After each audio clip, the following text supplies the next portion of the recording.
وہ خود کہتے ہیں میں غبارے بیچتا تھا، میں جھاڑو بیچا کرتا تھا. اس کے بعد بھائی دنیا میں کون سی ایسی تبدیلی آئی ہے؟ کوئی ان کے گھر تیل کا کنواں نکل گیا ہے، کوئی سونے کی کان دریافت ہو گئی ہے، بس دین کی وجہ سے سب کچھ ہوا ہے. یہ ساری بہاریں آپ کو جو نظر آ رہی ہیں دین کی وجہ سے نظر آ رہی ہیں. اللہ کا فضل سارا اسی دین سے ہی کھایا ہے. ہاں، تو ایسے لوگوں کو اپنا سٹیٹس کلیئر کرنا چاہیے جنہوں نے دینی کیریئر سے یہ ساری چیزیں بنائی ہیں. یہ فرق ہے علماء حق میں اور علماء سو میں. سیدھی سی بات.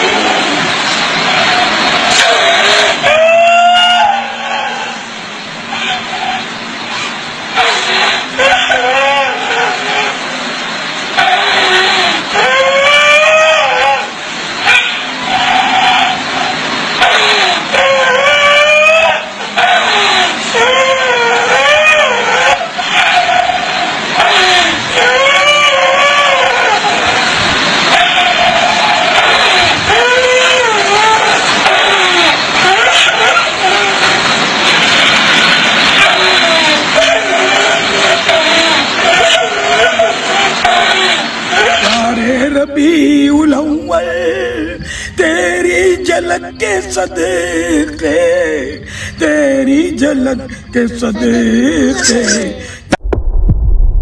Wake up to reality. اس طرح نہیں تھا. الیاس قادری صاحب کی طبیعت میں اس طرح کی ریاکاری، دکھلاوا، تکبر سرے سے موجود ہی نہیں تھا.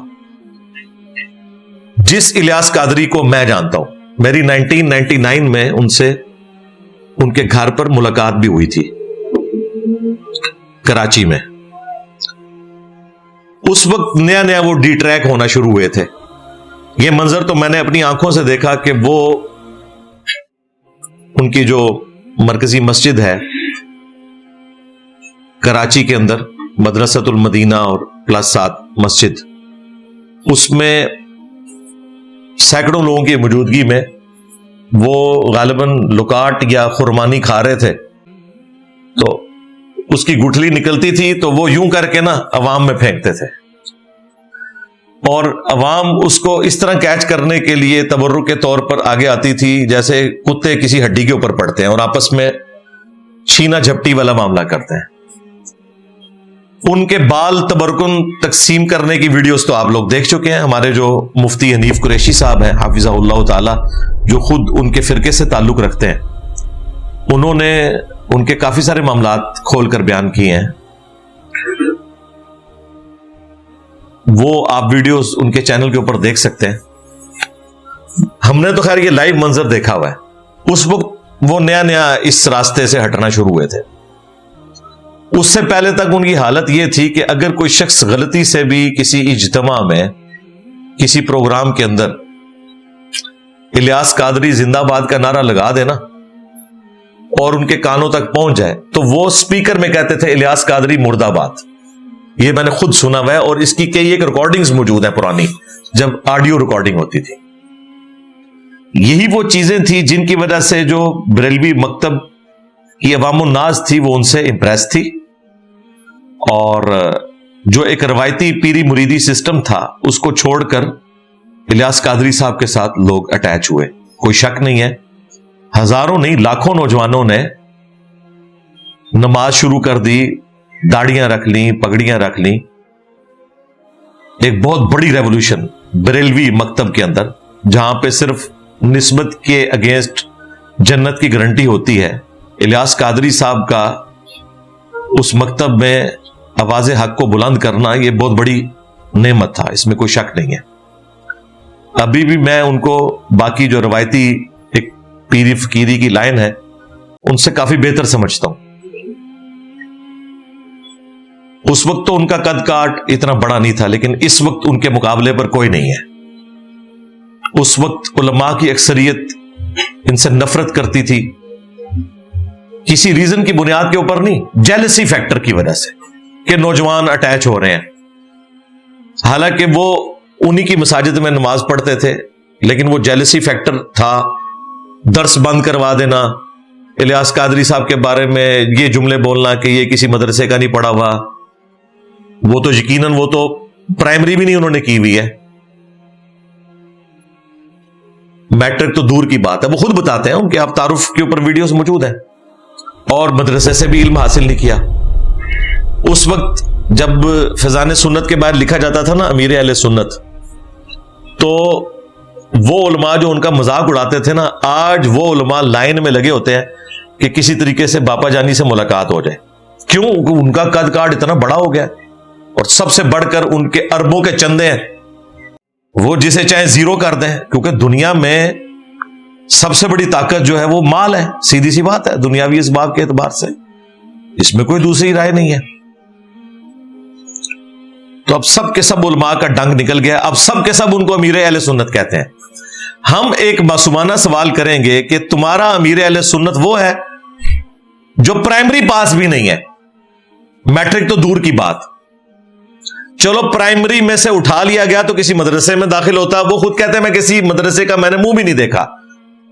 हमारी इस एकेडमी के हॉल से भी छोटी मस्जिद, जिसमें वो इमाम मस्जिद थे, पार्ट टाइम वो गुब्बारे बेचते थे और झाड़ू बना के बेचा करते थे।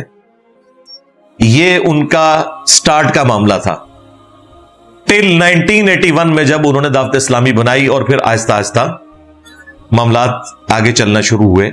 जब कोई शख्स पूरी जिंदगी फकर का दर्स दे रहा है तो उसकी जिंदगी में भी वो वाली दरवेशी नजर आनी चाहिए, लोग एक्सपेक्ट करते हैं, सीधी सी बात है, और इन चीजों का ख्याल रखना जरूरी होता है। ये ना समझे मेरा कोई जाती मौकिफ है, बुखारी मुस्लिम में हदीस है, नबी सल्लल्लाहु अलैहि वसल्लम इत्काफ बैठे हुए थे, आपकी बीवियां आपको इत्काफ की हालत में मिलने के लिए आई, कुछ तो साथ ही इत्काफ बैठी थी, कुछ रात के अंधेरे में मिलने के लिए आई, तो बाकियों को तो हुजूर ने रुखसत किया, लेकिन हजरत सफिया का घर थोड़ा दूर था। आपने कहा सफिया तुम रुक जाओ, तुम्हें मैं खुद छोड़ने जाऊंगा। जब आप वहां से निकले तो रास्ते में आपने कुछ अंसारी असहाब को देखा, तो वो हुजूर को देख के ना तेजी से गुजर गए, आप वहीं रुके, आपने उनको बुलाया, तो वो जब पास आए तो आपने फरमाया ये रात के अंधेरे में जो औरत मेरे साथ है ना, अब स्ट्रीट लाइट कोई नहीं है, ये ज़हन में रखिएगा, ना कोई रोशनी है, ये मेरी बीवी है, मैं इसे छोड़ने के लिए जा रहा हूं। तो उन्होंने कहा या रसूलल्लाह हम आपके बारे में गुमान तो कर ही नहीं सकते कि आप किसी नामहरम औरत के साथ होंगे रात के इस अंधेरे में। तो आपने फरमाया बेशक शैतान इंसान के जिस्म में खून की तरह दौड़ता है, वो तुम्हें ये वसवसा दिला सकता था, लेकिन नबी इस्लाम ने अपनी पोजीशन खुद क्लियर कर दी पहले ही, हालांकि आप ना भी करते कोई फर्क नहीं पड़ना था, लेकिन उनका बेड़ा गर्क हो जाना था अगर वो बदगुमानी करते, नबी के बारे में करते तो ईमान से ही जाते। नबी इस्लाम को खतरा हुआ कि मेरे इस ज़ाहिरी अमल की वजह से, जिसमें मैंने कोई गलत काम नहीं किया, किसी के दिमाग में कोई ऐसी बात ना आ जाए और मेरे बारे में ऐसा गुमान करके अपनी आखिरत ना बर्बाद कर बैठे, क्लैरिफाई कर दिया। लेकिन यहां आपको मौलवी जुम्मों के खुतबों में यह तो कहते हुए सुनाई देंगे कि हजरत उमर से जुम्मे के खुतबे में हजरत सलमान फारसी ने पूछ लिया था कि तुम्हारा ये लिबास कैसे सिला, माले गनीमत में तो हर शख्स को एक चादर मिली थी, तुम्हारा तो कद लंबा है। तो उन्होंने कहा मेरा बेटा जवाब देगा। अब्दुल्ला इब्न उमर ने कहा कि मैंने अपने हिस्से की चादर दी थी। ये जिस मिंबर से आपको मौलवी बयान कर रहा होता है ना, जैसे ये वाक्या मुकम्मल करे आपने वहीं खड़े होना है, कहना जी मैं भी सलमान फारसी की सुन्नत पे अमल कर रहा हूं, और तो भी हजरत उमर अली सुन्नत अमल कर। हाँ ते 10 तू 5 साल पहले साइकिल ते आया है, तनख्वाह तेरी 30,000 है, खर्चा तेरा रोजाना का 30,000 है, तूने गाड़ी रखी हुई है, तो ये बता अल्लाह का इतना फजल कहां से है तेरे पे? चंदे से खा रहा है, जाहिर है, और कहां से खा रहा है? अगर ये हजरत उमर के मानने वाले हुए ना तो बुरा नहीं मानेंगे ना, आपको कहेंगे कि आप बाद में कमरे में तशरीफ ले आए, और कमरे बिल्कुल नहीं जाना, फैंटी लाने जे, उन्होंने को तकरीरा बाहर कर दो तो जवाब देंगे कमरे अंदर, जिसे तकरीर की है वहीं पे जवाब दो कि तुम्हारा ये लिविंग स्टैंडर्ड कहां से आया।